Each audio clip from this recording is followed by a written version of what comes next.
മിശിഹായിൽ പ്രിയമുള്ള സഹോദരി സഹോദരന്മാരെ, പ്രിയമക്കളെ, ഈ പ്രഭാതത്തിൽ വിശുദ്ധ മത്തായി അറിയിച്ച നമ്മുടെ കർത്താവ് ഈശോ മിശിഹായുടെ പരിശുദ്ധ സുവിശേഷം 5-ാം അധ്യായം 11-12 വാക്യങ്ങൾ നമുക്ക് ധ്യാനിക്കാം. എന്നെ പ്രതി മനുഷ്യൻ നിങ്ങളെ അവഹേളിക്കുകയും പീഡിപ്പിക്കുകയും എല്ലാവിധ തിന്മകളും നിങ്ങൾക്കെതിരെ വ്യാജമായി പറയുകയും ചെയ്യുമ്പോൾ നിങ്ങൾ ഭാഗ്യവാന്മാർ. നിങ്ങൾ ആനന്ദിച്ചാഹ്ലാദിക്കുവിൻ. സ്വർഗത്തിൽ നിങ്ങളുടെ പ്രതിഫലം വളരെ വലുതായിരിക്കും. നിങ്ങൾക്ക് മുൻപുണ്ടായിരുന്ന പ്രവാചകന്മാരെയും അവർ ഇപ്രകാരം പീഡിപ്പിച്ചിട്ടുണ്ട്. അന്റോണിയസ് പയസ് എന്ന ക്രൂരനായ മതമർദ്ദകൻ ക്രിസ്ത്യാനികളെ കൂട്ടത്തോടെ കൊന്നെടുക്കാൻ തുടങ്ങി. ക്രിസ്ത്യാനികളെ തുണി ചുറ്റി എണ്ണയിൽ മുക്കി പന്തങ്ങൾ പോലെ തോട്ടത്തിൽ കത്തിച്ചു നിർത്തുകയായിരുന്നു അയാളുടെ ക്രൂര വിനോദം. ഇക്കാലത്ത് വധിക്കപ്പെട്ട ധീര രക്തസാക്ഷിയാണ് മഹാനായ പോളികാർപ്പസ് മെത്രാൻ. അദ്ദേഹത്തെ ബന്ധിച്ചു പടയാളികൾ വിശാലമായ മൈതാനിയിൽ നിർത്തി. 80 വയസ്സുള്ള മെത്രാനോട് വിശ്വാസം ഹനിച്ച് ദേവന്മാരിൽ വിശ്വസിക്കുവാൻ ചക്രവർത്തി നിർദ്ദേശിച്ചു. തനിക്കത് അസാധ്യമെന്ന് മെത്രാൻ ആവർത്തിച്ചു.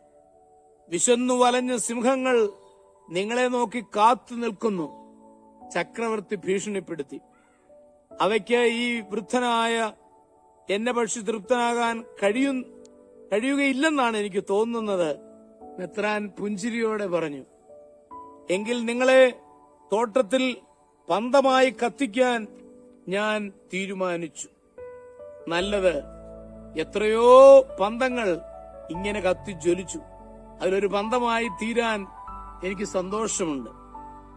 ഇത്രയൊക്കെ ഭീഷണിപ്പെടുത്തിയിട്ടും മെത്രാൻ ഭയപ്പെടുന്നില്ലെന്ന് കണ്ട ചക്രവർത്തി അഗ്നികുണ്ഡത്തിലേക്ക് നോക്കി പടയാളികൾക്ക് ആജ്ഞ നൽകി, ഈ വൃദ്ധനെ എടുത്ത് ആ എരുതിയിലേക്ക് എറിയൂ. കരുത്തന്മാരായ 2 ഭടന്മാർ പോളികാർപ്പ് മെത്രാനെ എടുത്ത് ജ്വലിക്കുന്ന തീയിലേക്ക് എറിഞ്ഞു. ഈശോ, എന്റെ ഈശോ, ഇങ്ങനെ ഉറക്കെ പറഞ്ഞുകൊണ്ട് അദ്ദേഹം വിശ്വാസ സാക്ഷിയായി. അതെ, നല്ല പ്രവൃത്തികളുടെ പേരാണ് വിശ്വാസം. ഏത് സഹനത്തിലും അടിപതറാതെ നിൽക്കുവാൻ സാധിക്കുമ്പോഴാണ് നമ്മുടെ വിശ്വാസം വിജയിക്കുക എന്ന് മനസ്സിലാക്കുവാൻ നമുക്കേവർക്കും കഴിയട്ടെ.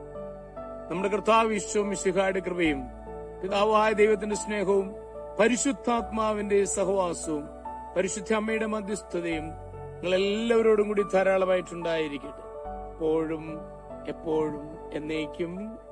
ആമേൻ.